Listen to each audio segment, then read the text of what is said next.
سلام خدمت عزیزان دل. این کاری بود که رینگی بود و روش لبه سمیل بود و ارتفاعش لبه 7 سانت. ما این کار رو گذاشتیم روی میز که دوستان دقیقا ببینن کار فیکس به زمین، یعنی هیچ خلاصی نداره کار و هیچ فاصله‌ای با زمین نداره. کار فوق‌العاده تخصصی ساخته شده. قطر قلم این کار کلاً 4 سانته و 3 میلم که روی کاره. نقطه ها دایره، این خماشه، این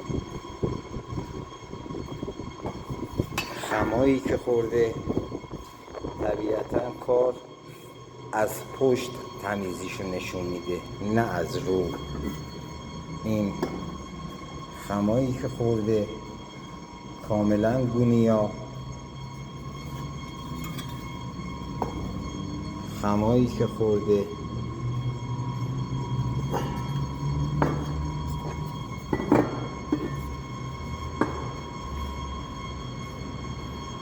این کار